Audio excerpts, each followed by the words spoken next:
Hello, this is Gideon Emery, a.k.a.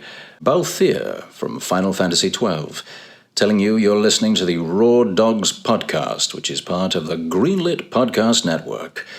And from this leading man, may you be the leading man in your own lives.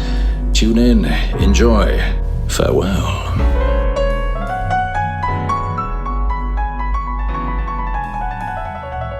Welcome to another episode of Raw Dogs. Yeah. Dylan, if you had to guess, what number of Raw Dogs is this? 25. It's the 19th. I'll tell you what, time is meaningless these days. Especially when you're time traveling to hang out with your baby self to stop the mushroom aliens. That's true. I've heard about that. Which is, of course, a plot for one of the games we're talking today. I'm Brad. You know me as the second favorite Raw Dog. And then your first favorite Raw Dog is, of course... Oh, that's highly doubtful. But yeah, it's me, Dylan. Big Tex. Big Tex. Actually, I think I'm... Big Slim. Ooh, yeah, Big Slim. That's my new thing. Especially since, like, Mario could be called that, too. Paper Mario, anyways. Very much so. Very slim. Very slim. All right, well, who do we have with us on this ship that's going down? My name's Dominic. And Dominic, you're a big figure in the gaming journalism scene, aren't you? Back in China, I actually wrote an article, a review. I had it framed on my apartment wall. Who knows where that is now? What did you review? Some Japanese RPG that came out. And our friend from up north? I am from the tropical north. Yeah, this is the Jamie. Nord? The Nord, eh? And I wanted you on this episode for one reason, and it was to say... Yes, so, just to paraphrase a little bit, people in Canada do say Mario. But why? But why? It's tradition. Back in the motherland, it's tradition to say Mario. But you know how they say it in the land that the actual name originated, right? We do. But actually, guys, I have been practicing. I've been here for like a year and a half. Nice, okay. Can you say it? Mario. I was pretty close. I could still hear a lot of accent. Doesn't that feel better, though? A little bit. Okay. I'm trying to become one of you guys. Right, okay, yeah. Assimilate. Before we move on to the topic, Dylan and I did something exciting last night and today. I am 5 hours into Nier Automata. Yes. Oh, nice. Thank Yes. you. Have you all played that game too? I've been meaning to, and I know I kind of want to play Nier first. It is technically a sequel, but you don't need to play Nier to understand Nier Automata at all. So I was happy last night. I was looking at all of our Switch accounts, and I noticed you two both doing some research. Mm-hmm. You were playing Origami King, and you were playing Mario and Rabbids. Is that right? Yeah, I've finished Mario and Rabbids, but Origami King, we played mostly today. Like I put in a little bit of like tutorial time. Yeah, I dove back into Mario and Rabbids, and I don't know why I stopped. I got to a point where I got stuck, and I was just like, fuck this. And then I didn't realize I could go into the Battle HQ and upgrade my people. Oh. And because I got my Switch, Okay. when it did, it was around March 10th when they were having the Mario week sale. So they had the gold bundle that came with all the really good guns.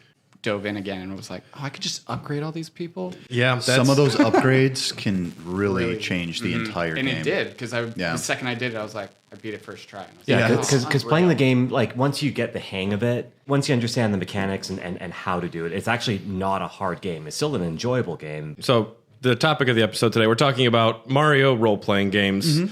All of them from Mario RPG through the Paper Mario series, through Mario and Luigi series, and a little bit of Mario and Rabbids. Yeah. And I think one thing that you'll see with all of these games, they're very straightforward and simple. They're not meant to be too punishing. That's Nintendo's whole thing. It's their brand, right? Yeah. Accessibility. Yeah. I would argue that Origami King can get pretty punishing. So in our experience I'm far, relatively far. so we're not super far, but so far it's been like, is this all you got? We've lost like no HP. Yep. That'll change. That's so good to hear because the game has so much potential. I'm liking it, but the gorgeous. battle is just so simple at the beginning. First, let's go all the way back to 1996 to the originator of Mario in role-playing games with Super Mario RPG Legend of the Seven Stars. Are you guys familiar with this one? I'm familiar. Have you ever played it? I have not played it. I played a little bit, not enough to actually say, yeah, man, I played like 8 hours. It was more sure, like just like, you pick it up, you try it. Right. Oh, this is cool. but Yeah. you're not in that right headspace to really log time. Dylan, I imagine you beat it. I beat it probably for the first time in 2008. I think they put it on the Wii Shop, or I got it lent from a person in the dorms when I was still in college, and I know I played that version of it as well, because playing it on there's no better way to play it than on an actual SNES. Oh, of it course, just feels yeah. too good. And at the time, that was a very rare game that was super expensive and extremely hard to find. It's a game that actually I think looks better with the CRT, like Yeah. the scan lines and everything too, because it's got that wonky isometric 3D graphics. Yeah. It's a great game. I played it again, beat through it this year. Some of those platforming puzzles are not good. No. I don't know if you've ever played like Landstalker on the Genesis too. Yes. Which is like a Zelda clone, but it's isometric. exactly like that. And it is just not meant for platforming those things. Yeah, like your aspect of view or whatever you want to say, it's too skewed to really line up those jumps, right? It's almost impossible. You want to jump straight towards a platform, but you have to go right then left. That's for right. some Yeah. reason. I mean, I would argue that at least Landstalker feels like you're on more of a grid, because if you're on a grid, you can kind of space your jumps properly, and you can kind of rationalize. Even if you're on like a second level of something, you can kind of rationalize what that jump is actually going to do. Mm-hmm. I definitely playing it again, I was just kind of like, ugh. I probably got to the Mole Village, and I was just like, I don't really want to do this right now. Yeah, I was definitely doing a pound through as fast as I can play through. But one thing that this really started for all these games is just really fun dialogue. Mm-hmm. They're all really well written, and the NPCs will be saying just like alarming things. I love that in every one of these games, Mario is like deified and every lady's like trying to bang him. Yes. Oh, yeah. Yeah. Every female character. Oh my Could God, not you're give Mario. up. That's called being slick. Look at that mustache. Yeah, a lot of Fucking mustache slick. jokes. Oh, yeah. One of the things about this game that, besides like the writing, one of the reasons that it kind of turns me off these days is how weird and garish the color palette is. That and the soundtrack, there's something so whimsical and weird, it really just fucks me up. The soundtrack for this game was by Yoko Shimomura. She would go on to do the whole Mario and Luigi series.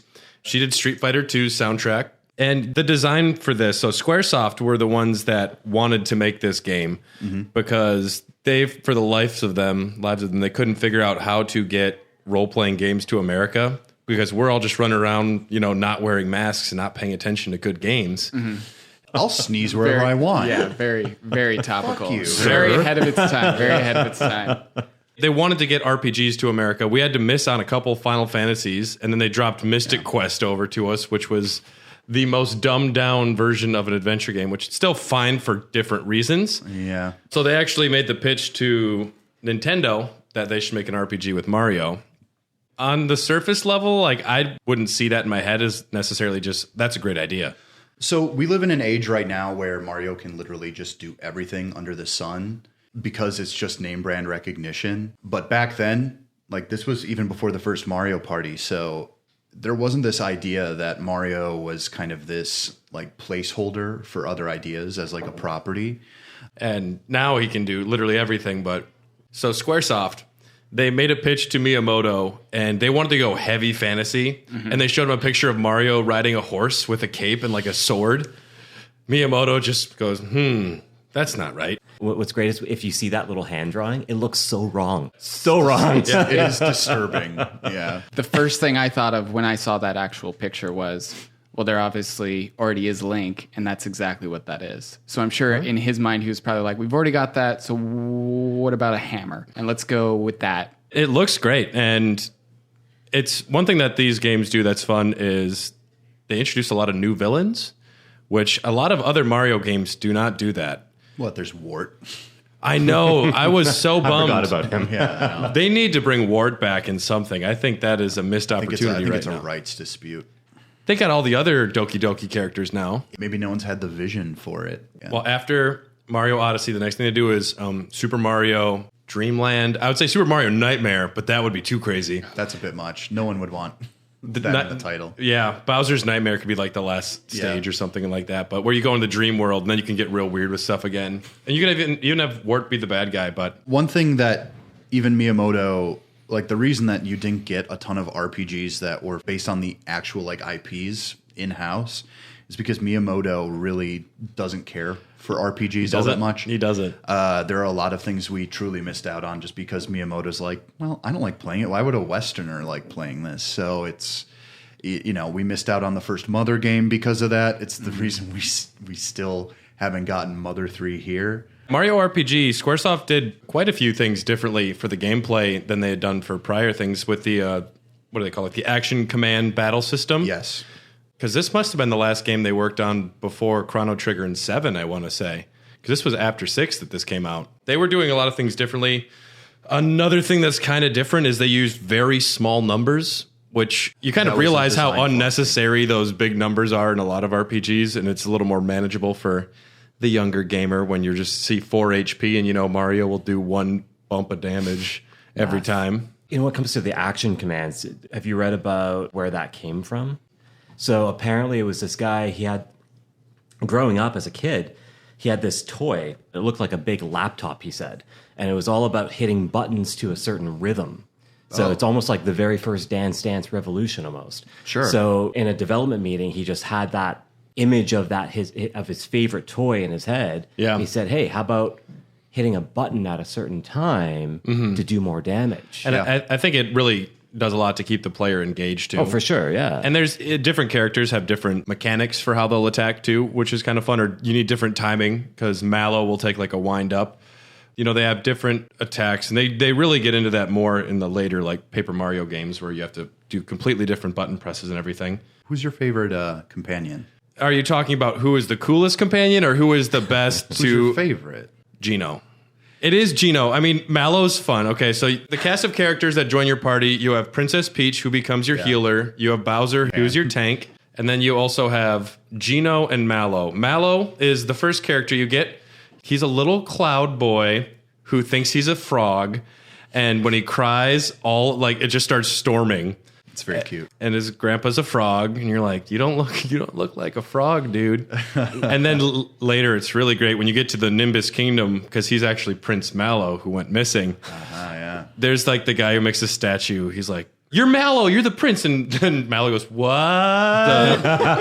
Mallow has a cool special technique. It's called Psychopath. Which I don't know why they don't just call it like scan or assess, but he uses psychopath on people to figure out what they're thinking, which is fucking awesome. I love it. It's an aggressive word to use for an ability. This little tadpole frog guy is like going psychopathic on people. But some of the interesting things that characters might say, if you scan Birdo says, "I just love life." Well, I mean, Birdo's a trans character, right? One of the original. I think Birdo's probably extra happy because she made the decision that she wants to be that person. I think so. Not in America. Never in America. But she can shoot big ass eggs out of her mouth. Yeah, that like I'd be Most happy people, about that. I used to have chickens, and the eggs definitely come out of the butt. If Mallow scans Lakitu, he says, "Why do people hate me?" He drops giant spikies on you. He does pick you up off the out of bounds area in Mario Kart. Yeah, but he's getting paid for that. He's helpful, but he does it really slow. Like, I know he's getting I don't paid. hate him for doing it. you know he could do it faster though. He takes his fucking time to punish you. He sure does. He comes all the way over, slowly sets you down. It's because no one tips him for his service. I mean, he controls the camera in Super Mario 64 as well. Oh shit, I forgot about that. Yeah. Yeah, he's the camera guy. So the bad boss, like the big bad guy, isn't Bowser. It's a character named Smithy, who is of the Smith gang.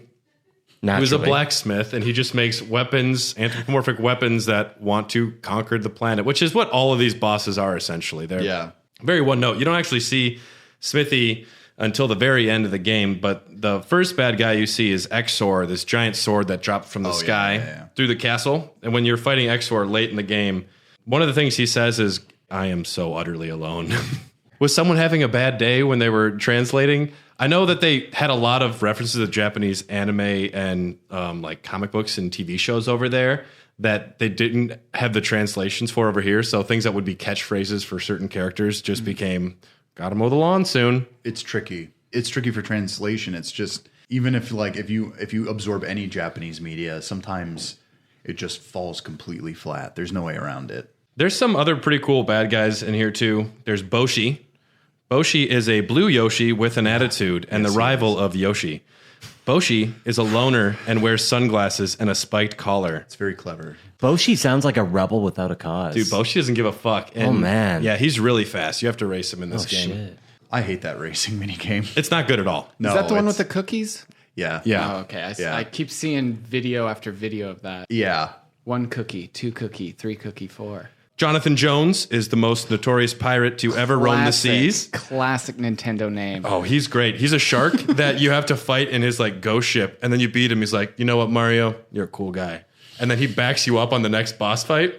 If there's a pirate character, they always like turn in the end. I respect you. When we get to 1,000-Year Door, and Yes. and he defeats that pirate ghost, and he's like, "I'm a ghost. You can't kill me." And he's like, "Okay, well, can I just have that star?" And he's like, "God, why didn't you just say that in the beginning?" Why didn't you ask, Mario? By the way, your mustache is excellent. Oh, everyone always talks about his mustache and his suspenders. There's some villains that are just, they're frustrated with how cool he looks, so they try and talk shit to Mario. And it never works. Maybe I should change my look up then. Yeah, man. Yeah. Grow that mustache out. The suspenders is what you don't have. That's right. That's what I need. And the hat. Nintendo and Square, they had a breakup With a after plan. this. What are the details on this? Because I'm a little unclear as to why they just decided to not continue this. It was because they wanted to make Final Fantasy VII, and they wanted to make this big game with FMV cutscenes and a lot of 3D animations, and the 64 could not do it. But they were limited on space, and that's why they jumped to PlayStation. Yep. They also tried to bring as many developers over as they could. And Nintendo was very upset that not only were they leaving, but they were trying to tell everyone, like, don't make it for the 64. You can make more money for the PlayStation. So they didn't get along for a long time. So is this because discs have more space and are cheaper versus the Nintendo 64 cartridge? There would have been no way for them to make FF7 on the 64 unless it was like an 8 cartridge mess. Even then, it probably wouldn't be close. Before we go past Mario RPG, we have to mention Gino, who is everyone's favorite character from this series. Gino isn't technically his real name. Even he is like a creature of the Star Road. And when the 7 stars get scattered, he is a celestial being sent down to help solve the crisis. And placed in a puppet. There was, this kid is playing with all these, like with a Mario doll and a Bowser doll and a Gino doll. And he said Gino looked the strongest, so I just grabbed that one. He's somewhat of a glass cannon. He can hit hard with some, maybe like almost like a blue mage, I'd want to call him. He can hit kind of hard, but he will go down quick. Or like a ranger type. Yeah. He's a badass, though. He just drops in. He's like a celestial ranger. Well, he or can like something. shoot stuff out of his fingers and stuff. Like, that's pretty awesome. Gino and Peach were endgame characters for me. Nintendo and Square broke up, and they wanted to make another RPG. They wanted to make Paper Mario as Super Mario RPG 2. Mm-hmm. Square put the kibosh on that and said, you can't do that, which is strange to me that you couldn't just take your Mario IP and put... I mean, maybe it's because they wanted to put RPG 2. From what I understand, they didn't object to that. I think during the development, they found that the game was going to be so completely different that they didn't want to call it that. That's what I've read. They did choose a drastically different art style for Paper Mario. So I played Paper Mario for the Nintendo 64 for the first time. On the Wii U. On the Wii U, maybe 3 weeks ago. I busted out the Wii U and went on to the fucking Wii U shop and downloaded a game. It's still running? Oh, yeah. Yeah. Wow. Y'all have played the 64 one, some of you. So I I've haven't actually played more of the Paper Mario games than I initially thought. So I've actually played the one for 64 that we're about to talk about. 1,000-Year Door, Super Paper Mario, and unfortunately, I've played a little bit of Color Splash. Okay. Well, Yeah. I mean, that's not unfortunate. At It's- least you'll be the one here who played it. Well, it was very minimal. I mean, But- consider it He research. played it as long as he could. Yeah. So you have Paper Mario and then 1,000-Year Door. And my first thoughts playing 1,000-Year Door after this is, wow, they really just go a lot of beat by beat, even characters. Yeah. They turned Goombario into Goombella. Goombella, yeah. And Goombella's they, cooler. They turn Koops into Cooper. Cooper's cooler. Which one's Cooper? Is he the nerdy one? Coops is the... Oops is the rocky looking one who's got the hoodie on and has the broken nose. I like the GameCube one better. I think he's the nerd who's like having to prove himself is a little bit more interesting of a character. He thinks he sees his dad's skeleton when they go to Hooktail's castle. I'm like, this shit's dark. Yeah. Then it turns out his dad pops out of Hooktail like, I was alive in there the whole time. Yeah, the That's story almost beats- worse. You were inside of a dragon for like 5 years. I just don't know why he would feel too bad about it, because don't you become a dry bones when you die? Because I don't know. I've been playing a lot of Super Mario Party, and he seems like his own sentient creature, not like some necromanced weirdo. Dude, if I could become a walking skeleton after I die, What would you do though? You couldn't drink beer. You could still play games, I guess. You could. You'd freak people spook out. people. You'd spook people. That'd be my drug. Are you kidding me? But you'd be so dry. The eternal thirst is something I can handle. If I got to live after I can dying. handle the eternal thirst. Yes, exactly. Instead of multiple partners in battle, you have one partner who's with you. You can switch them out, but and you can control both of them in this and the 1,000-Year Door. The world is all paper design, which they kind of went for that because they knew that they couldn't do Mario 64 style, and they're like, we have to do something to really set it apart, Right. and make it unique.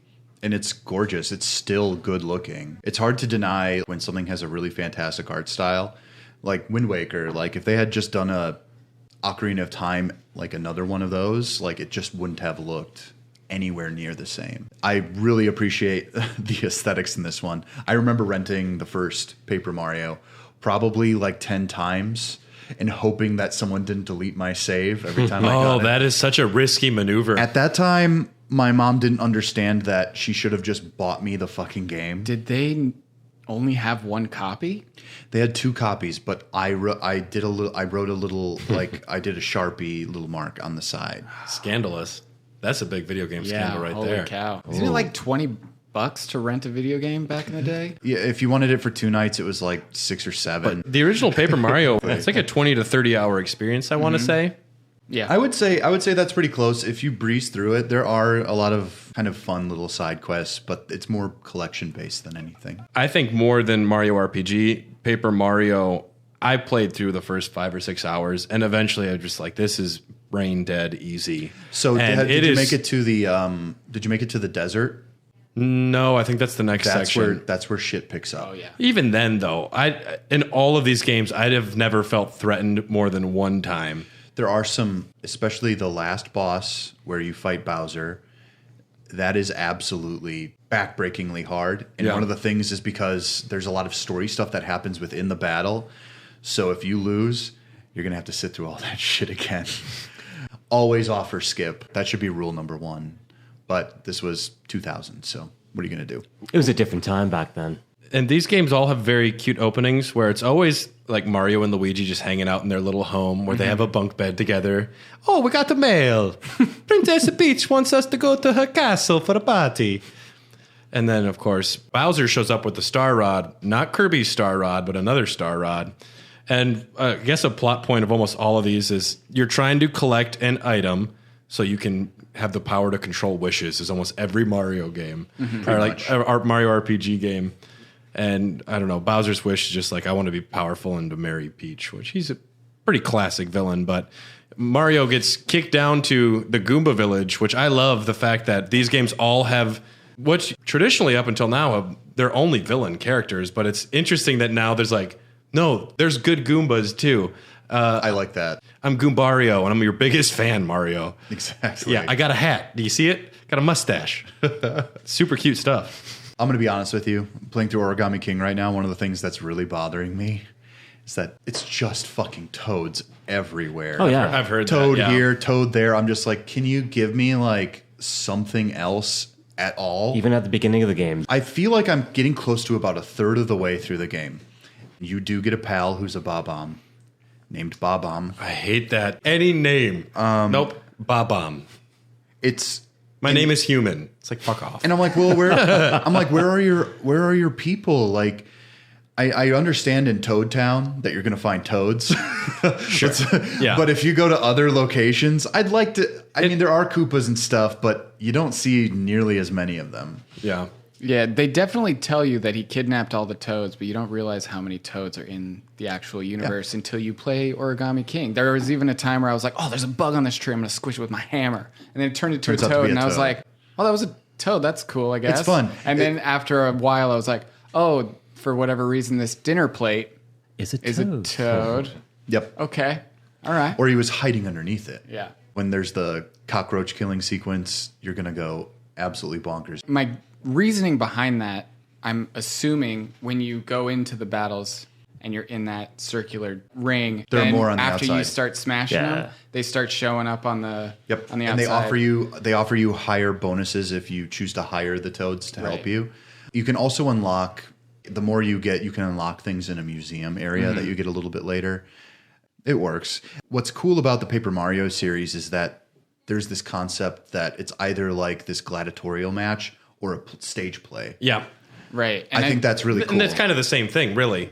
Yeah, I mean, yeah, they're all Kill him! acting Kill him, each other to Mario! death. Yeah, but in Paper Mario, especially in 1,000 Year Door, the amount of toads and stuff and other characters you have out in the audience Boss actually battles helps to affect things. With Boss battles, it's like the stands are full of baddies and good guys, and sometimes they'll even interfere with the battle, which is great.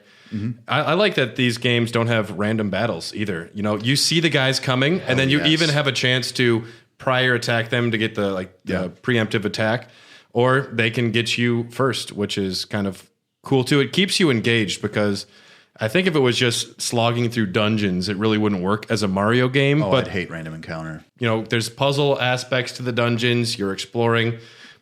The original Paper Mario has some of that, but 1,000 Year Door has even where you can fold into a paper airplane. You can turn into a boat. Yes. There's a lot of different puzzle solving elements, which is It's puzzles, but it's also platforming. not to the usual standard of a Mario game you're expecting. But there are still like difficulty spikes in terms of that platforming. Yeah. So I can kind of appreciate that it maintains its identity even as it tries to be something new.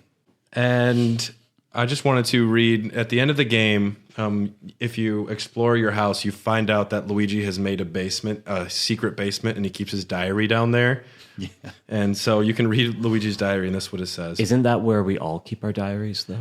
Yeah, I've only seen one secret basement, and that's Hooper's Love Dungeon. The sex dungeon, yeah. So Luigi's diary. I remember the carefree days when we played golf and tennis and had parties. I heard a rumor that I actually have a lot of fans. I want to play the lead in an adventure. Of course, my name would have to be in the title. That'd be sweet, but I know that'll never happen. Foreshadowing. His wish is for a shooting star, and his wish is to sleep in the top bunk. It's small goals. Don't reach big. Aim small and little goals along the way. Come on, can we just agree that he's a cuck? Hey, I'm a big fan of the Luigi's Mansion series. I am too, yes. He's my favorite character in the Mario franchise. He's just so interesting as the brother who just is always left behind. He has his own adventures in the background, maybe. But Quick sound off. Who is everyone's favorite Mario character, like in general? I'm always a Yoshi. When it who do you pick on Mario Kart? I always essentially? pick Yoshi. Yeah. Waluigi. Wario is my favorite all-time Mario character. My first Mario game was Super Mario Land 2. That's the first appearance of him, and ever since then, I'm just like, I like the greedy one who farts. Like, that's pretty cool. But not only that, Luigi, he's really lonely and wanting to have adventures, but the moment he hears Mario coming home, he rushes upstairs to make dinner to celebrate. I'm like, that's a brother right there. Mm-hmm. It's a good man. Luckily, though, in Paper Mario: The 1,000 Year Door, he actually has his own other adventure going on in the background. Yeah. You'll come back to Rogueport, which is like the city in between adventures, and Luigi will be there with his own little party members. They change, and there's books that are being released. Luigi's got his own book series coming out, talking about how he's going on these great adventures. Then you talk to his party members, and they're like, "That's not what happened."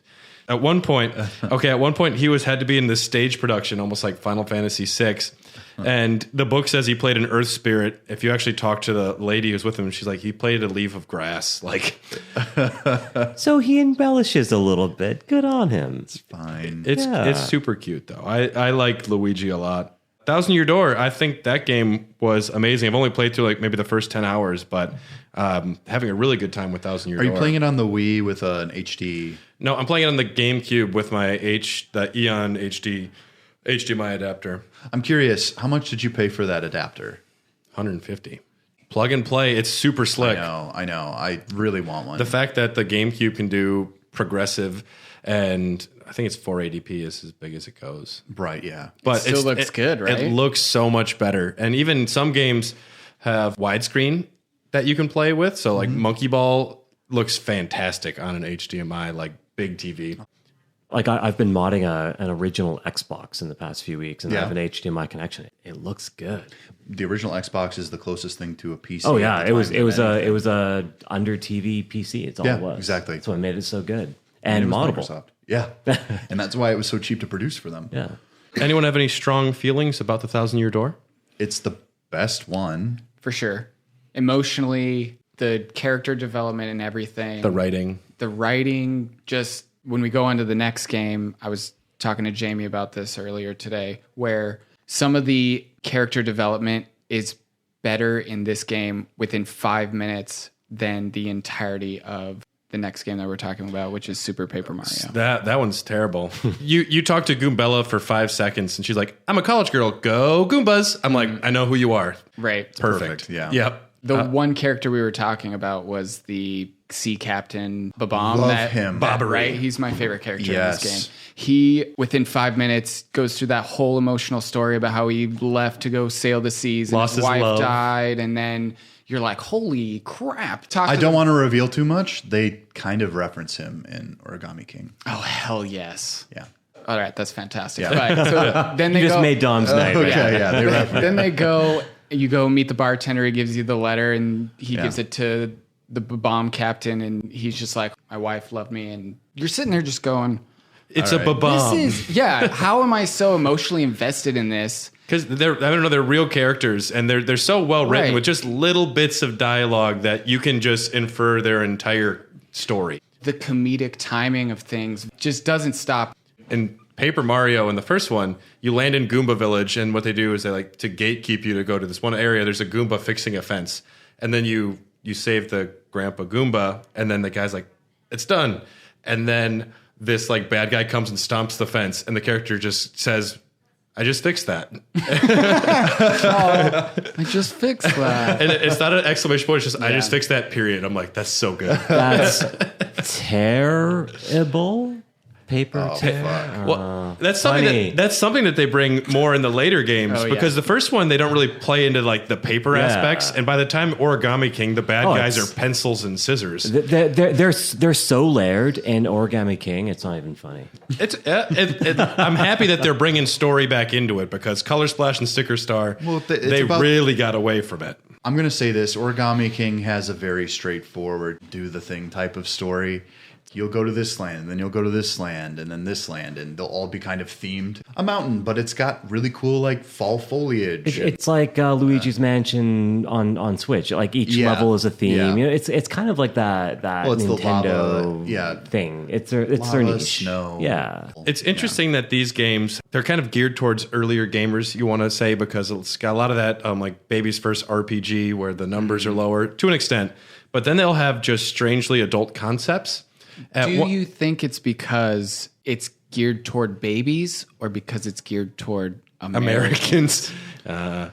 I think. I don't know. Because this guy is like, is this a game for babies? I'm pointing at Jamie, of course, who's Yeah. a Canadian. They have CRPGs up there. They have the serious RPGs. Right. If But you've that's never how played this- a CRPG, you're in for a That's while. essentially how this whole genre started, right? Mario Where- CRPG. That game would be bonkers. I dig it, like a Divinity 2, like Mario. I could fuck with that. That sounds fun. Nintendo strives to make games that are easy to play but difficult to master. And I think that's because if you're really good at the game, you can breeze through it quickly, but then they'll give you extra content, usually like end game bosses and dungeons and stuff like that. And they'll say, okay, well, here's the stuff for you. And this is the stuff that you were actually hoping for. Because sometimes you just want to get through something. There's only so many hours in a day. I think that's the philosophy. Well, it is bizarre though that in Mario Odyssey, Mario takes his shirt off, he sees nipples, and it's like causing an outrage. In Paper Mario: The 1,000-Year Door, there's a scene where Peach takes a shower. She throws her dress up. Peach is just naked, taking a shower. You don't see it, but it's happening. Man. And then she goes out, and then she's talking to this HAL 9000 AI tech character. Who's in love with and it's her. heavily inferred that there's cameras in there, and he's like, I think I love you. And Peach is like, whoa, what the fuck's going on here? And it's so bizarre. Not only on top of the shower scene, there's the scene where Who knows what he can and can't see, infrared, whatever. I don't know. I don't go into that sort of thing. But he gives her the ability to turn invisible. But her clothes are unable to be invisible. Like, so she has to get naked in order. Well, that's how invisibility works, in man. the plot. Yeah. He's just like, I just want to keep watching you. She's naked in this video game on several occasions. It's not just like a shower scene. But hey, that's the RPG life, right? That's right. You should see it for the CRPG. Super Paper Mario made a lot of people upset. Deservedly so. Because it's not an RPG. It has light RPG elements, but You're being pretty generous there too, though. it technically does. I can't say that it doesn't. They went off the fucking deep end with the story too, because there's almost no Mario characters in the towns. There are all these things called pixels, which are not interesting to look at. I didn't care for their design at all. And it's like a cosmic love story of Count Bleck trying to, Fuck a butterfly. Fuck a butterfly. Yep. Oh, I've had that dream. Am I right, guys? Oh, shit. Wasn't it critically acclaimed at the time for having one of the best stories? Cosmic love story. He seeks to destroy existence. A little further in. The end guy actually isn't Bleck, but it's the Jester. It's almost like a Kefka type thing. Have you played this one? I have. And I see what they were going for. So essentially it's a platformer where you can switch between 2D and 3D, and there's different aspects where you can't see something this way, or it's easier if you switch to 2D. It's, I think, a novel gimmick that they don't do enough with. I think it was a headache for them to design, and a lot of it doesn't pay off in the end. It is cool how you can like trap some of the bad guys, the enemies, into the 3D world, and then they're still 2D. That's kind of cool. You flip it so that it's almost like a third person from the back. Right. Game. Yeah. There's a part in the story where in order to traverse to the next level, you have to go into limbo and go to the next door, essentially. So they eliminate all the backtracking that you would have to do, which was cool, but the way they did it was just so It's like unbelievably boring. It's like Carl Sagan trying to explain how the 2 dimensions works in the cosmos. I don't know if you've seen it, but it's kind of like that. I don't know. It's a cool concept that they do a few cool things with, but ultimately it just becomes kind of tedious. Right. You're going through town. I have to flip it. You go in there, and you don't have infinite flip either. So, It's timed. Yeah. Oh, really? Which is, I think, a poor mechanic because then It doesn't take away anything. you're always flipping, and it takes like a second to flip over, and it just. I honestly couldn't play this game for too long. Some people say it picks up later on. It's at one point the most straightforward, boring platformer. Or it's fine. It's cute enough, but it's easy. And then they'll have the most obtuse puzzle where you have to do 3 certain jumps on this one platform, and then something opens up, and you weren't telegraphed this before. Right. It still has this problem to some degree. Even in Origami King, there are times where I was just like, really? This is the thing that's fucking me up? I think that's something that's kept through with this development studio. Yeah, the story was very generic for everybody. But when it comes down to it, every time you beat a chapter, there's like this little cutscene where it tells you, oh, there's this love story going on. Somewhere like halfway through the game, you figure out, oh, it's his little butterfly character. And then you get to the end, you beat the boss, and then they both have to sacrifice themselves. So they're ultimately never allowed to be together, which everyone was like, that's such an emotional story. It's ultimately the oldest romance story. The story is out there, and it's pretty I don't think it's a bad story, but I think that the gameplay and everything surrounding the story made people lose interest. And I think Miyamoto might have just considered the fact that like people don't like the story. No more story in Paper Mario games because it didn't work in this one. And I think what didn't work was a lot of the levels and the chapter breakdowns. There's so much time in between chapters where you're going to be in this Peach section or a Bowser section. And ultimately, I wound up getting bored with Super Paper Mario pretty quick. And I don't think it was the story's fault, but I think Miyamoto might have blamed the story as one of the faults. And that's why in our next 2 games, there's almost no story in Paper Mario Sticker Star and Paper Mario Color Splash. So from what I understand, Miyamoto stepped in at some point and said, you can't make up characters and put them in a Paper Mario game anymore. He did come forward because the bad guys in Sticker Star and Color Splash are just Bowser, I want to say, right? Right. I think his reasoning behind that was, well, people aren't liking these games, and I think it's because you're deviating from the original source material. Your bad guy's name was Count Black. You know, that has to be true. Otherwise, I feel like this development company could have done a lot more. Like, they've already proven they can do it. They've got talented artists. They can obviously pull from some of these people. Like, I mean, Bombette, are you fucking kidding me? That's awesome. Yep. And her little like wick for her bomb is like her ponytail. Yes. Right. Great design. I could give a fuck about fighting Bowser. I just don't. I really don't care. They do some interesting things with the Mario and Luigi games, which we'll get to after these, where Bowser isn't the main villain, but he always winds up being the end boss in a way. You spend an entire game inside of Bowser's like colon at one point. It's great. But My dream. okay, Paper Mario. Yeah, shit. Paper Mario Sticker Star. This is the story. A sticker fest is happening, and Bowser shows up and steals the sticker comet. And then you have to get 6 pieces of royal stickers to stop him. That's it. And there's sticker-based gameplay, which it's kind of like almost a card-based system, I want to say. Yeah, they are. Yeah. Devoid of story. The battle system, people weren't super receptive to. They made 2 really fucking awesome Paper Mario games, and then they started trying to get weird with it, which I don't think is a bad thing, but when you make the 1,000-Year Door, which is the most epic Mario story with characters you love. People still revere it. I saw news articles God today. status. People like, give us a fucking remaster of 1,000-Year Door, please. If they bundled the first 2 together, HD on the Switch, that would be the best-selling title of that month and the month after. I promise. Like, Well, right now, probably the rest of the fucking year. The amount of shit they're coming out with right now, I would guarantee that they would fucking true, absolutely yeah. be selling hotcakes on that. yeah, that's exactly right. Yeah. I do like the concept of stickers in a paper world. That's cool. Yeah, but if you don't have anything to fucking say about it, then Right. who gives a fuck? But this is where they started introducing things that it's like Yoshi's Woolly World and Yoshi's like Crafted World. It's just like, okay, well, the game is literally the aesthetic. I will say this: I do like both of those games. Oh, yeah, those Yoshi games I like are Yoshi's fantastic. Woolly World. I have a Yoshi Woolly amiibo, and I But love it. the main draw is not the in-depth platforming Yoshi is doing. It just looks fucking great. Yeah. Origami King has such an amazing art design that I almost want to say that as well. But their gameplay is unique enough with those concentric circle manipulation puzzle, Rubik's yeah. Cube puzzles.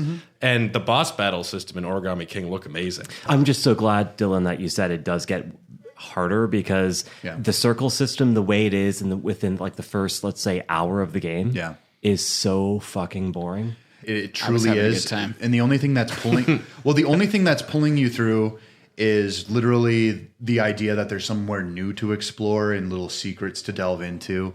But once you actually get to the third boss, everything changes. Do we have anything that we want to say about Sticker Star before we can? I've never played it, so I can't really say anything. Color Splash was a big wet fart. Came out at the end of the Wii U. Well, you're the only one the who's end of played the that. Wii U. Didn't play very much of it. No. It's very forgettable. It's supposed to, I mean, it looks great. Something that these games always do is they look fantastic, which is great. I would even argue that some of the assets from that are recycled into Origami King. There was some NPC dialogue that I really liked in Color Splash. One of them was, "Oh, who am I kidding? I can't outlaw straws because then only outlaws will have straws."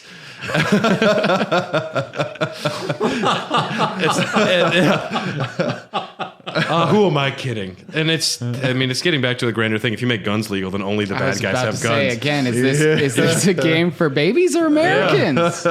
There's another part where Mario's in the water with some characters, and they say, "I feel like we know each other pretty well, Mario, but not watch each other take baths yet." You know, We've all been there, right, boys? Only the AI. I was systems there. in this. You were in the tub with me. yeah. It's crazy.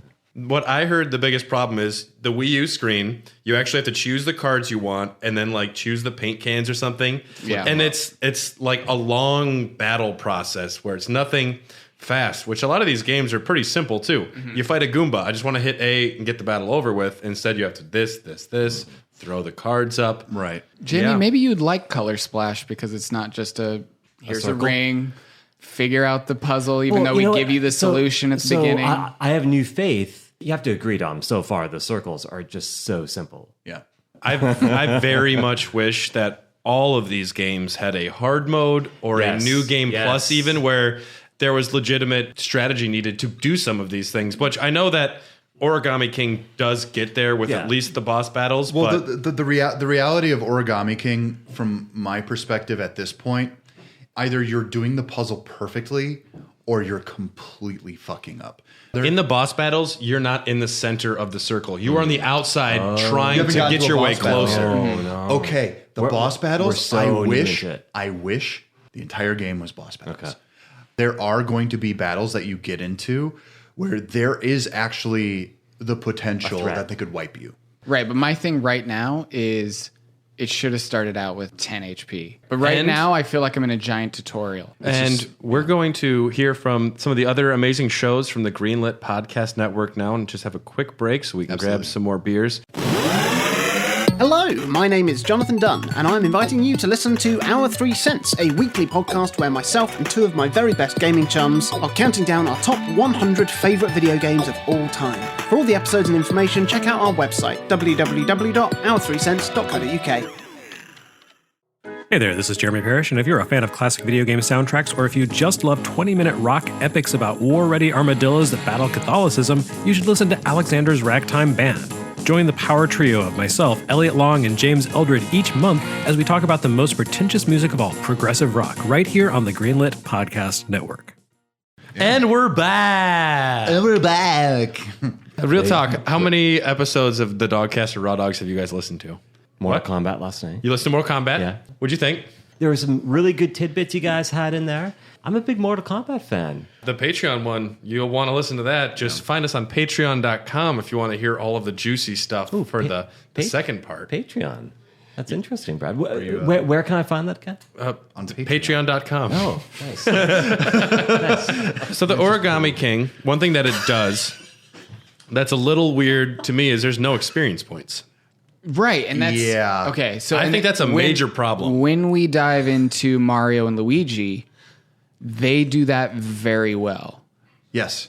I think extremely well. The Mario and Luigi series are some of my favorite things in all of Mario RPGs. I've only played the first one, but I'll tell you, I'm not sure why I never touched the other ones. Dream Team is fantastic on the 3DS. If it wasn't a 40-hour game, I would have beaten it by now. Right.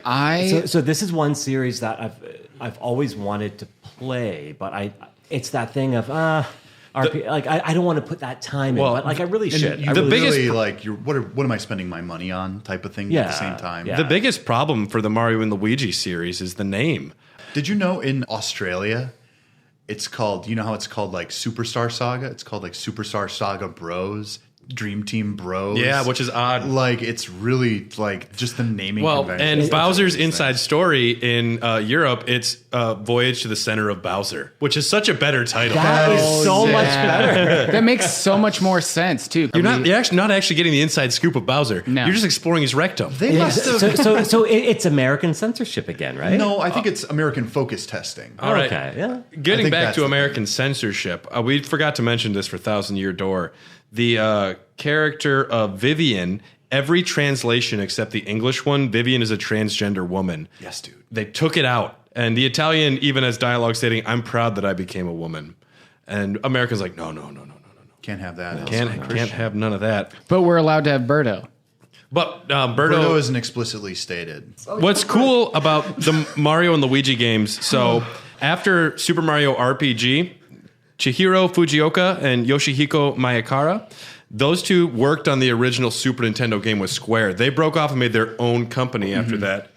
To me, the Mario and Luigi series is the true successor to Super Mario RPG. Absolutely. It has all of the core gameplay mechanics that they were using in that original game. It has the same composer, kind of the same. You're exploring the environment. There is puzzles. There is no random battles. And all of the Mario and Luigi games have an over-the-top crazy plot, mostly to great effect. I think it works well most of the time. The first one, you have a character named Cackletta who steals Princess Peach's voice. You have to go to the Bean Bing Kingdom to get it back. Partners in Time, you have to travel back in time, team up with your baby selves to fight an alien species of mushrooms. That one got short-shifted on the remakes. They skipped it. I don't know why. Weird.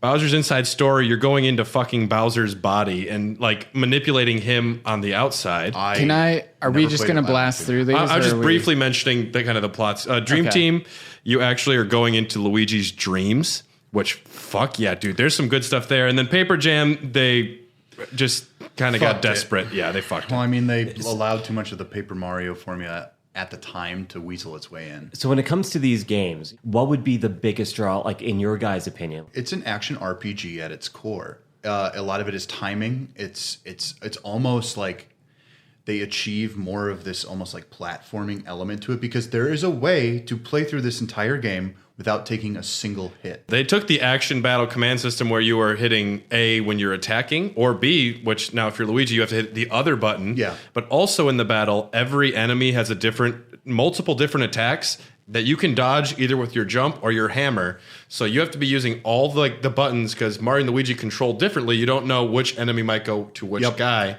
And you're able to not only dodge attacks, but counterattack. It is possible to dodge or counterattack every attack in all of these games. So what sounds great about that is, growing up playing video games, I was never into RPGs because it's like, sure, I don't want to read. But then you get older, it's like, this is so cool. But with the Mario Luigi games, Mario, see how I said Mario instead of Mario? I love it. It almost sounds like it's almost like a good halfway point for like people that want to try an RPG but find it maybe a little bit daunting and maybe boring, where you have all these action elements where it actually keeps you engrossed. I would argue that some of the, you want to call them dungeons, or the spots you explore before your boss battles, they are on par with Link to the Past or Zelda games. And that's kind of how they're designed.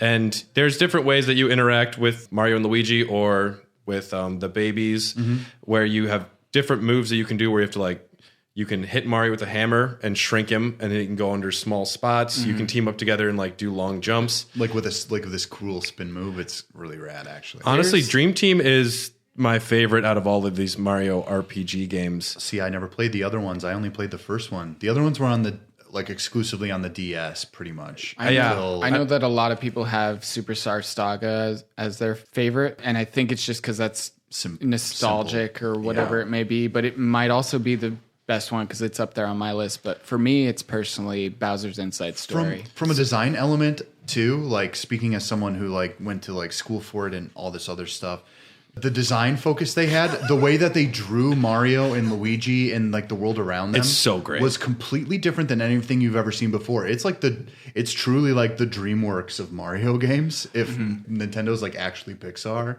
none of these things feel purely Japanese, like they're taking something from another culture. It literally feels like they're making their own thing. The sprite work is so fantastic too. Yes. The way just Luigi responds bippity boppity boppity boo, because that's how they speak in all of them too. So Dom, you said one of your favorites is Bowser's Inside Story. Is that because you play within the rectum?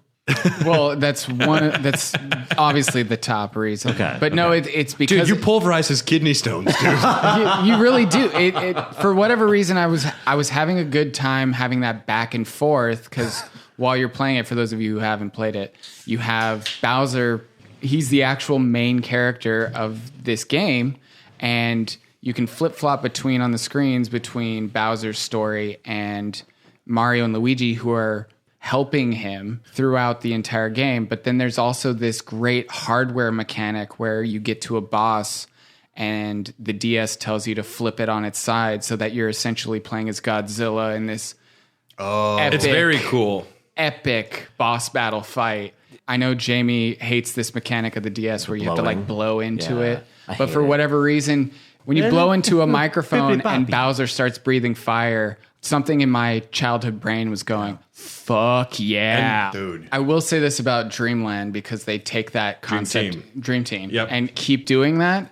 But they also implemented the gyroscope motion controls of the DS, which I don't know if I liked as much. They were never implemented that well on the DS. They do cool things though with getting back to almost Legend of Zelda style of puzzles, or even Breath of the Wild, where Bowser is regular size, you're trapped inside of him. At certain points with Mario and Luigi, you need Bowser to go and start drinking a shitload of water so you can float around, and then you can have Bowser walk away. Or in Dream Team, it's so fucking cute. They try and go into Mario's dreams. Like, no, you're not good at dreaming. Luigi is all dreams because he doesn't do anything with his life. He's just dreaming about what he could do. So you go into Luigi's dreams, and the bottom screen is just Luigi just sleeping. And if you're talking in the dream with Dream Luigi and Mario and him like high five, Sleepy Luigi goes, ha ha ha. And there's so cute. There's mechanics where you actually have to touch Luigi's hand and move it closer to like the air conditioner, and it gets colder in the dream. It's so cute messing with a sleeping. It's like almost a Mario 64 where it's fun to play with Mario's face. Back to Bowser's inside story. Is the lighting like super dark? No, it's colorful. But within that environment, you'd No. think it would be super dark. Well, I mean, it's Mario to begin with. Like, you don't think the inside of Bowser's body is going to be like... I mean, He doesn't I have don't know. any internal lighting system, you know? He does though, because in the beginning of the game he sucks everything in. Oh, true. Because there's this weird concept where you go into a tube and then all of a sudden you're in the outside world and you're like, where did I just come from? What tube was that? How is the peristalsis action? That means Dude, like... when you're in Bowser's perineum and you're getting real deep up in shit. there. What about the taint? Dude, we have to actually use the touchscreen to rub his taint. Nice. At one point. Nice. Great mechanic. Love that. You run a lot faster when you do that. Tickle, tickle, tickle, tickle. The Mario and Say that into Luigi. the microphone. There is a bit where you get a rolling thing and it's just him hiding his boner. So he just curls up in a ball so no one can see it. And He you can't- can He's like, zip I'm across just the not screen. feeling well. I have to sit for a while. The first thing you have to do in Bowser's Inside Story after you're swallowed is to wake Bowser up. You have to go to his funny bone. And you have to tickle his funny bone, and then he'll wake up. This is why I like this game, because they're like, you go to help Bowser. There's the parts where he gets like crushed. You go through a mini game to like essentially bring him back to life. But not only do you bring him back to life, you turn him into this Godzilla-like creature that he can lift a castle. Yep, that is in the rump command section. You accumulate adrenaline, and that makes him into Giant Bowser. Essentially, yes. So you're like and then squeezing his glands? It's you cup you're the balls. shooting him. Yeah, there's these balls that like Well, fall yeah. down, and they're green or red, and depending on where Mario and Luigi are, you have to like.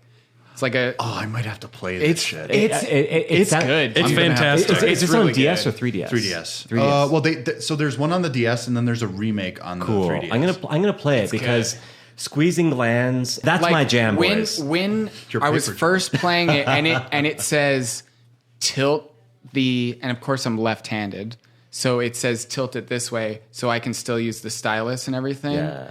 With my left hand. Nope, fuck you. Well, Cheater. so That's not American, here's bro. why a lot of people like Dream Bros. Dream Team. They give you the option to flip-flop it so that it can be used right-handed. It just sounds like pandering to me, but you know. But when it tells you to like flip it on its side, Being left-handed is a choice. That's what I heard. I will not confirm dude. nor deny whether or not my mom kept handing me a pencil to my left hand. Hi, Mom, if you're listening, which you're We not. love your mom. One of the stats in all the Mario and Luigi games, the luck stat is actually referred to as the stash stat, which Yes. is really great. Oh, hell Pretty yeah. sick. Well, when you level up in Superstar Saga, I remember specifically like you actually get a bonus where there's like almost like a slot machine that can actually like create one Yeah, more. yeah, yeah. Like, And you can- You can choose where you want your like extra Well, little bonus stats Yeah, to but go. it would flip around and you would have to like Either 1 hit or it. 4. Like a slot machine. Yeah, Yeah, Yeah, exactly. 1 to 4. Yep. So you could be OP or you could be like nothing really. I don't know. These games are cool too because Professor Egad will show up in one of them, which I didn't know that he was appearing in games outside of Luigi's Mansion. Me And too, actually. Yeah, I read about that And the other Sunshine. day. Yeah. Is EGAD in Sunshine? He created Flood. Yeah, he gives you the I forgot the that. jetpack I thing. Yeah. completely forgot. At the end of Bowser's Inside Story, after you defeat the soul of the boss or whatever, and Bowser vomits everyone up, Bowser's so pissed. He's like, "You've been inside of me the whole time." You sucked me up at the beginning, you motherfucker. How'd you not know? I think he lost his memory or something because He's just a big dude. So, Passed out. so Bowser spits them all out? he vomits them up, and then you actually have to fight Bowser again after you beat the final boss. All right, the final boss of Superstar Saga. fuck. The final boss of Superstar Saga, the female Cacaletta fuses with Bowser to become Bowserletta. Bowserletta, yep. And his sprite actually kind of has like Bowser boobs, which is kind of fun. Oh, nice. Mario and Luigi partners in time. The evil shroom infects Bowser and becomes Trouser. Oh, shit. Yeah. Man. Bowser's Inside Story. It's Bowser. It's Bowser again. And then Dream Team. It's him. Dream Team. Bowser gets a hold of the Dream Stone and he becomes Dreamy Bowser. He just has beautiful eyelashes. Mario and Luigi Dream Team. I hadn't really played a 3DS before, and my brother lent me his. Shout out, thanks, Brian.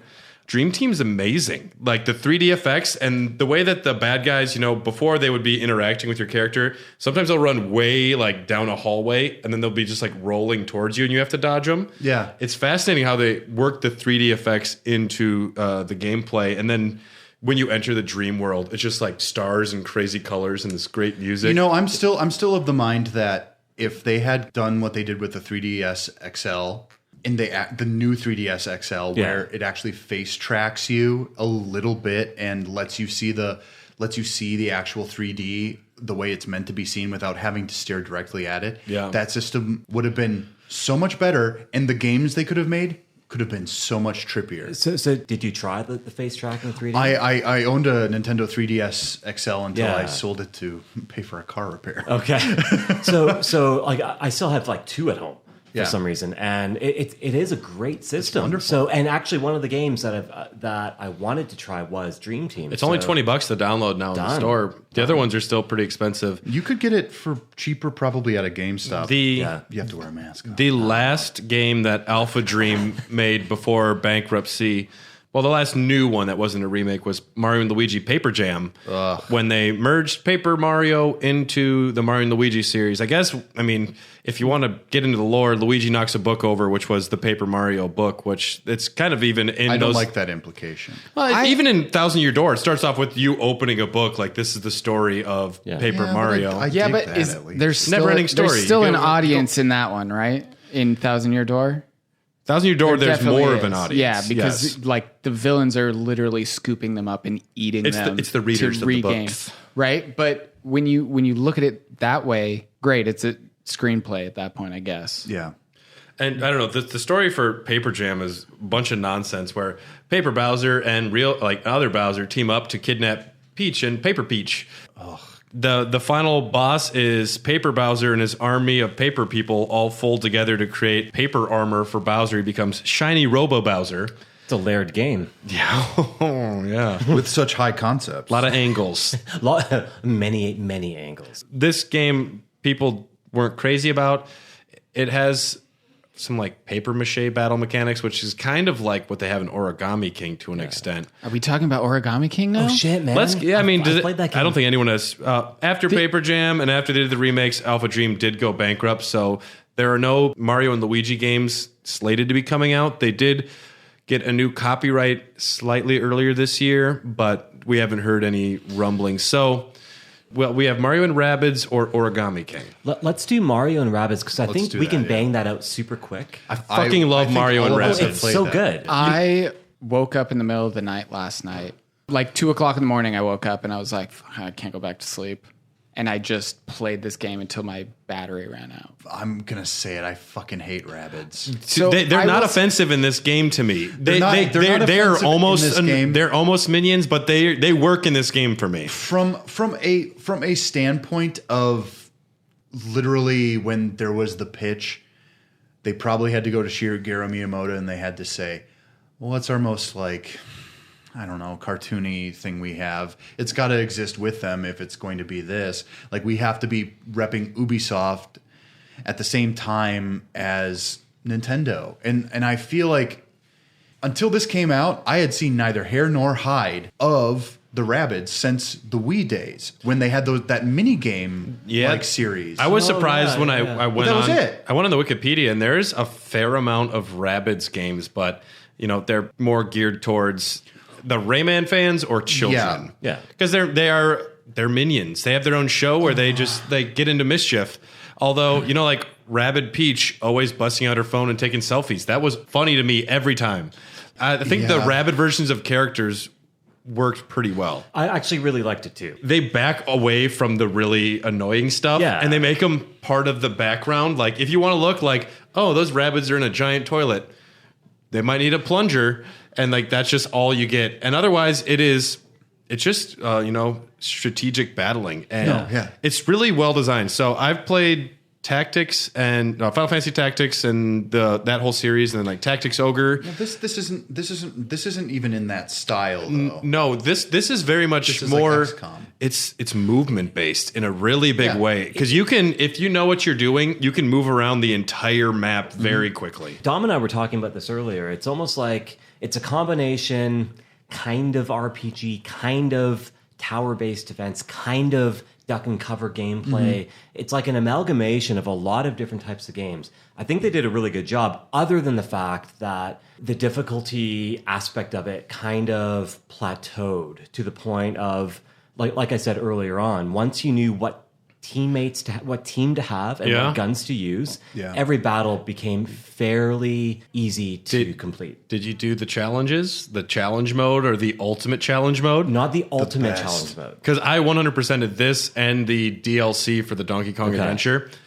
They get really insane. They get really difficult. And I've heard that the co-op mode, or like where you can like actually, it's a co-op mode, but they ramp up the difficulty where you and a friend, you have more to control, but you each control different characters. Oh, okay. And I I've guess done that. that's never supposed played to that be one. very difficult too. That is a better way to do it, Yeah. like the co-op. I've done it. I dig that. Yeah. Solo, you can definitely notice the difficulty ramp up versus ramp down. Yeah. The fact that even when you got like the Rabbid versions of the characters that were already established, they still felt pretty damn different. That was absolutely lovely. My favorite character, even though I'm not a huge Rabbids fan, my favorite character was the Mario Rabbid. He was good. Shotgun. I liked him. Just the amount of destruction Oh, you yeah. can wreak. He's a living grenade. He's like a Terminator. Send him out. I wound up using Peach, Rabid Mario, and Mario, I think. I'd bring Luigi in because he's a fucking sniper. Oh, yeah. Luigi was always on my team. Luigi, Mario was Peach always is on a my healer, team. though. You need the healer, yeah, I was and about then to one say. of the rabbits would be on my team. I just keep for that. I keep destruction bringing in factor. Rabid Peach because she's got that healing aspect. Yeah, She's- you need the healing. I honestly, I didn't use too much healing in Really? this. Whenever I play any types of these games, I'm all about positioning, and I mean, I don't want to toot my horn. I play a lot of these types of fucking games. XCOM and XCOM 2 and War of the Chosen or whatever. I've played all of those all the way through. Fucking, I eat them up, and then I'm like, okay. You know what's? I mean, didn't you know what's use great them with Neither did Luigi? Not only can he snipe, but he can bounce off of multiple characters, so he He's can the get highest bouncer, he can get yeah. way around the map. That's almost like going back to Super Mario Bros. 2, where Luigi has like that hover jump. Oh yeah, mm-hmm. Exactly. And so, besides the great battles, there are, I guess, those in between sections where it's mostly rudimentary puzzle solving. There are some cool puzzles that in the later part of the game where you are. I find that to be a fun like break in between what the core aspect of the game is. I enjoyed exploring the world, and the maps I think were well designed where they kind of loop back in some interesting ways. Yeah. I beat all of Mario and Rabbids 100%, and then maybe 3 or 4 weeks ago we went on vacation and I downloaded the DLC because not only is the regular game only $20 or $15 on the Switch library most of the time, if you go online, the DLC was only like $6 or $7. I'm like, I know I'm going to get $6 of entertainment out of this. Yeah. And the DLC is great. You go through the time washing machine thing again, and it's Donkey Kong, Rabbid Peach, and then Rabbid Cranky Kong are the only 3 characters you get. Hell yeah. And it is fucking awesome. And the challenge mode in that is even more difficult. But So I didn't like the actual level of the DLC. I'll have to go back to the challenge because I found the level just a rehash of everything else that I played. There was a that jungle game. level. it was cute that the bad guy was Rabbid Donkey Kong, which is like the first boss in the main game. Yeah. But he gets super weak when Rabbid Peach looks at him, and he just wants to impress her, and she's like just taking selfies and doesn't care, and it just makes him pissed. Eventually, though, he's your Well, friend. she's been his Rabbid downfall Polly. essentially in the it's original. King Kong, and Right. Well, when he Yeah. climbs up the tower and she just walks over to that little Jenga piece and just kind of like fucking slaps it out, and then he falls like to his cool, death yeah. essentially. And then while he's falling to his death, she's just sitting there taking like 30 selfies. Incredible. It's very funny. before seeing anything on the game other than the cover or some of the artwork, there's a rabbit missing all of its teeth wearing a peach wig. Like, this is not interesting to me. Honestly, it scared me away from the game until I threw my neck out and I couldn't move for 3 days. And then it was only $20 on the eShop. I was surprised how much I loved it. And then I was surprised again with the DLC. I'm like, this game is so good. So it's one of those games where I would meet, being still kind of new to the city/country, you meet a lot of people because you say, hey, I'm an immigrant, I'm Canadian. They're like, oh shit, that's so cool. That's exactly what you said. You're like, hi, I'm an immigrant, I'm Canadian. He actually does say that when he. And he's like, do you want to talk about Bowser's rectum? That's how I met Brad. But anyways, he brought up Bowser's rectum in the first sentence. So I'd be like, chatting with some people. They'd be like, you have a Switch? Yeah, I have a Switch. Play Mario and Rabbids. I'm like, I don't know. And finally, enough people were telling me exactly the same thing. I tried it, and it's a great game. It's amazing it's a Switch game that's not $60 or on sale for $55. Yeah. Because it's technically not first party. I think at the time, right, when it was announced, really all People were Nintendo very had hesitant. was Breath of the Wild. Yeah. And that's it. Well, David, Objectively speaking. It's a I know. great game. It's a fantastic. yes, I will say know. this. Wild is, I had a controversial opinion on the regular Dogcast just when we recorded yesterday. So we'll have to explain it one day. It's pretty fantastic. It is. I'll say that It then. is. But the creator, David Soliani, famously, he's the one who cried when Miyamoto announced the game, and he was just so pumped to be working with Nintendo. that shit is so cool. But he was nervous. He's like, I'm using the Mario characters, and Miyamoto came up and was like, show me your colors, dude. Show me your Rabbids humor even more. Show me how crazy you can be. And it's like to have Miyamoto just come and like, nah, dude, just make the game fun. But don't make it about Count Bleck. We don't want Count Bleck fucking a butterfly. Other than that, have fun. But this is full circle, guys, because that's exactly what happened with Squaresoft going to Nintendo saying, hey, let's do an RPG. Yeah. It's the same thing. what if Mario swooped into the scene and had a cape, but also had this awesome fucking like Mega Man And the style horse gun? breathes fire. And then this guy fucks a butterfly. And what if he eats garlic and farts? And Peach is naked. Peach is naked, and the computer whole loves time. her. And And she's then- like, But she's dressed as a rabbit. And then And you got to time travel back in has time a to your sh- baby self. and then you put Luigi's hand in Bowser's a bucket of cold rectum. water Bowser's and you jizz rectum. on his face.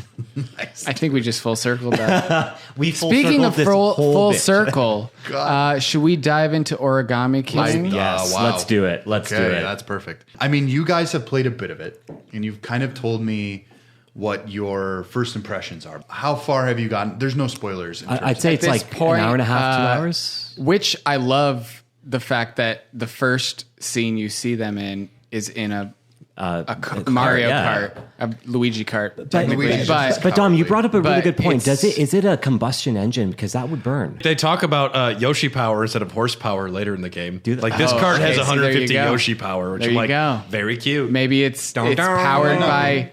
powered by Yoshi eggs. Who knows? Do you like the paper smoke coming from the back of Luigi's cart? I think that's a really good Yes. addition. That's like such a subtle thing. Creatively, I enjoy that. these games are incredible. Yeah. Even the terrible ones. And I like that. So that's a good point. in the Origami King, you have Oliver, who is the Origami King. Or as I like to call him, the emo Prince of Darkness. Oh yeah, He's very emo. He's like, oh, I hate my dad. Flip hair. I hate my dad I hate so him much so that we're not much. even going to talk about him, and I'm just going to name just myself I- the king. guys- My game, guys, you I- recently did a heinous thing. Guys, I'm the crow. I'm so dark. I will and not watch The moody. Crow I'm the again, Jamie. crow. We already watched it once. What's cool about the world design is there's streamers that you actually follow the streamers that are like To the tied up to actual the place, castle, yeah. which I think is brilliant. And A what's real sense of the world is how I would describe it. right. Because it And- really actually connects everything. Yeah. you're always seeing the streamer in the background when you're going to this thing, and then it's guarded by the League of Stationery, which this is that's really what they're unique where Yeah. you are fighting colored pencils or a scissor Objects. or scissors or a stapler, like things that are very dangerous to The paper. second one I just fought was a rubber band person. Yep.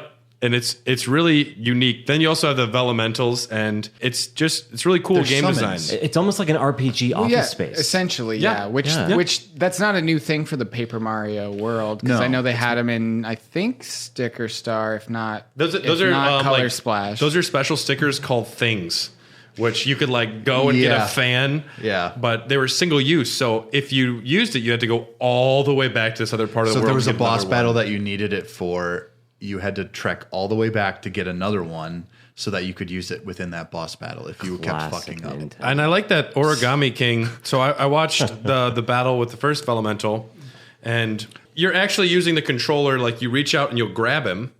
And then want to. Is that with if you the want to. 1,000-fold arm? Yeah, because you actually are moving stuff, but you can Yeah. like actually use a controller and make it like slam Yeah. the turtle, which I would not want to use if I was using it in like handheld mode because I do not want to shake my Switch. I was using his Pro controller. You don't like that? See, I got kinda liked it. into it. I actually liked that mechanic. Yeah. It feels cool to some degree. Yeah. Straight away, for me personally, I saw the nervousness This may or in may your not be eyes. a popular opinion. Just right when you have to rip off the wall to find the secret passageway behind the cell or whatever, I was like, I'm gonna hate this. Did you turn off there's an option to turn it off. I saw See, that, I didn't yeah. know that, but it just you don't have to brought do me it. back to Dreamland where I'm rolling all the wrecking ball of Luigi's right. and I've got to do, the back and that forth never to collect works. them all. And I was Yeah, just that like, never works fuck good. this.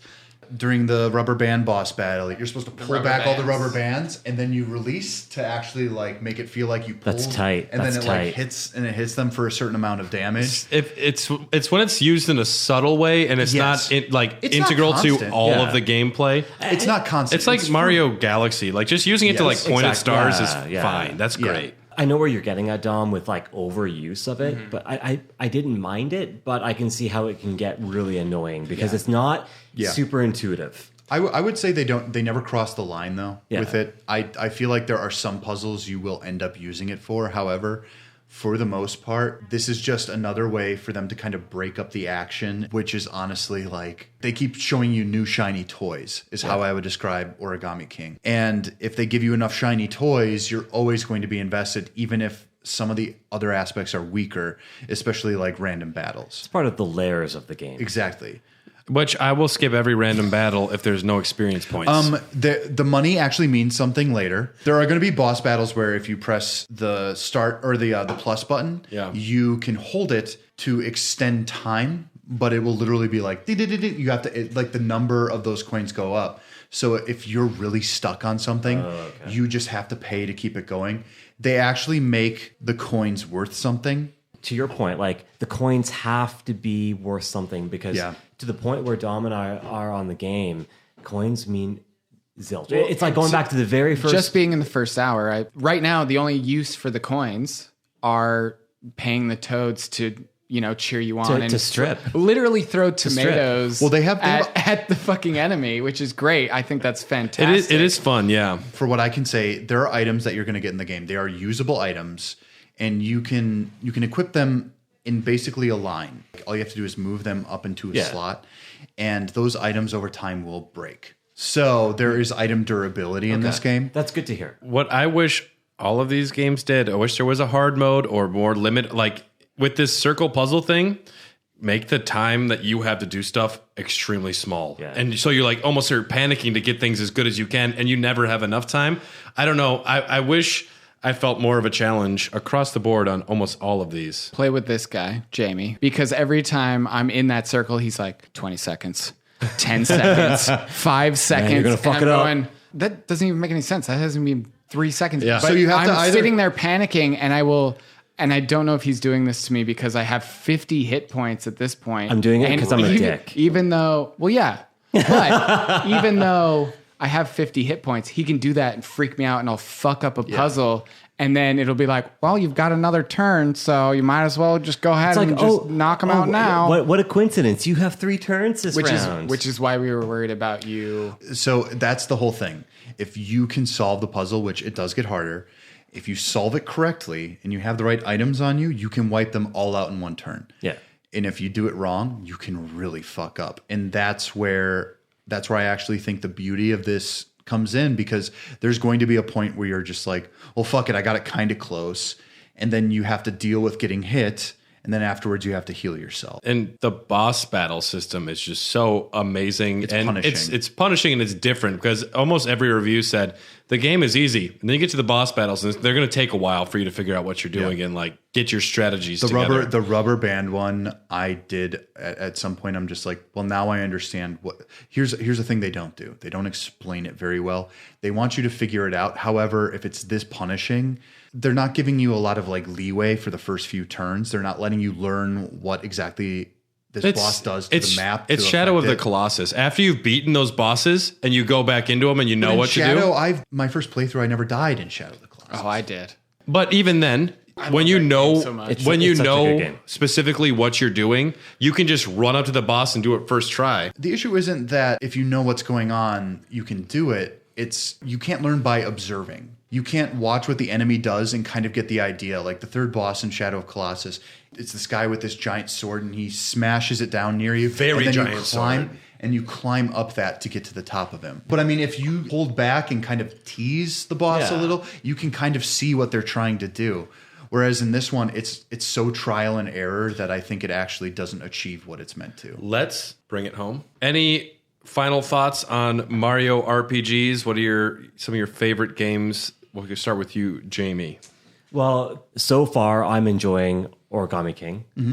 There is some, like we've just discussed, like it begins very slow, very babyish, very beginnerish, but at the same time, it's a beautiful looking game. It's so well done visually. I think there's a lot of interesting additions that they've done, especially in the forest. That very first level, all the trees are chatting all the time. That's super cool.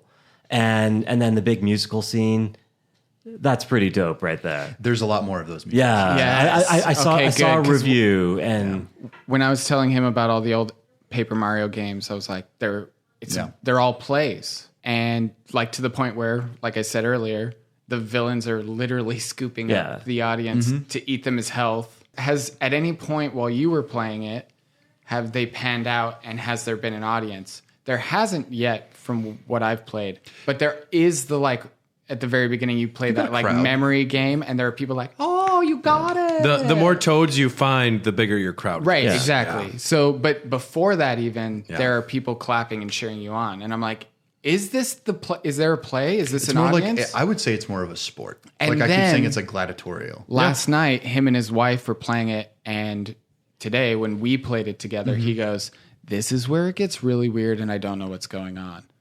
And later and I then- got it. and Later then- I got it. And then you give the tree the seed, the soul and then seed, brother. The soul seed. of course. And then Grandfather Stump becomes. I've given a few. Grand I've given a Grand few. Sappy. Sappy, sorry. Becomes the great Deku tree. Yeah, I right? gave some of my soul seeds. I'm saving it for marriage. They break out in, Jamie, you're amazing. in song, and not just song, but Mario's there doing his little river doing a dance, jig, yeah. and you're like, and you remember my reaction, right? Fuck yes, fuck yes. He just seeded that tree. So good. The fact that there's more of that coming on, Yeah. fucking give it to me. For Hell each yeah. for each little world, I'm going to imagine there's one. Favorite games, Dom.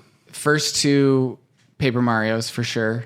Haven't played original RPG, unfortunately. It sounds like Worth checking That's a out. I'd say gas. it's worth checking out. If you've got a Super NES Classic, that's It's on there. But to be honest, at the time, Super Paper Mario even wasn't like terrible. Looking back at it, You had to it's get what you could with the yeah, Wii. exactly.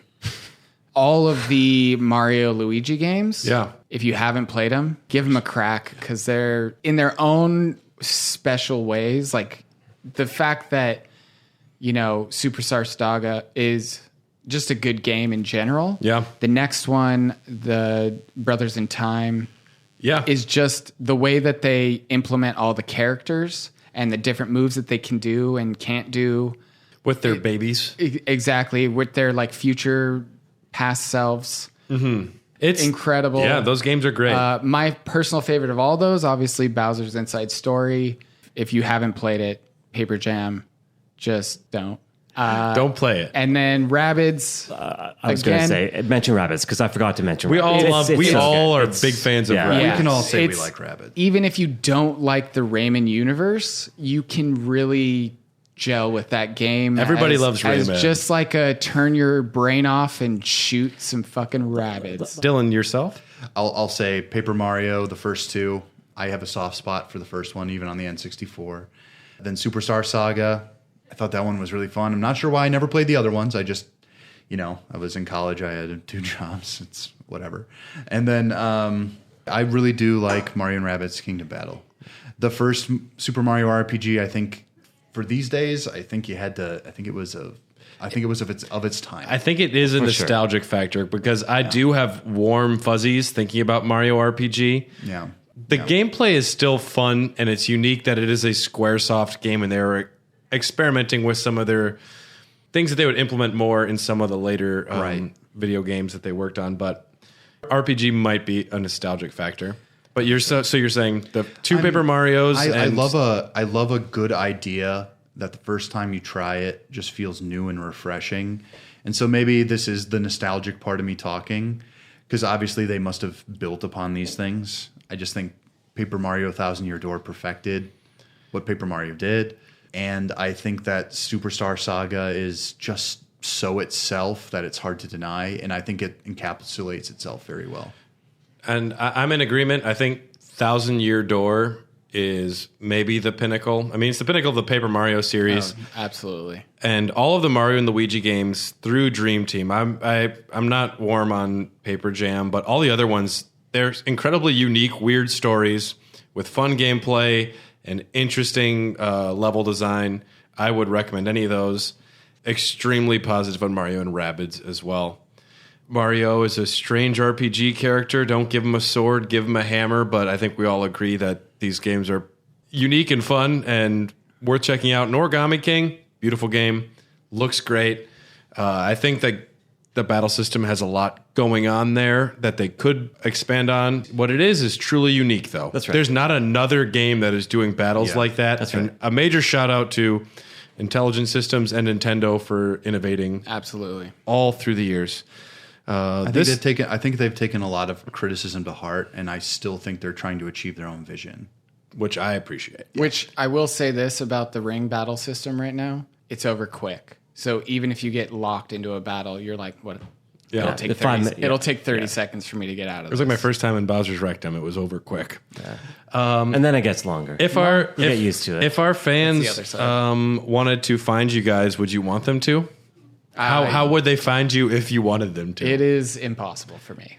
He will be living he'll be living five. in a tiny home. I'll be living, in a tiny house out in the middle of nowhere. There's no way. Okay. With 5 cats in your RV. Next time you can find me on this podcast if I ever get invited back. Mm-hmm. We'll find out after Why wouldn't Brad's we? We're doing the epic first editing. Mario CRPG. Nice. Yes.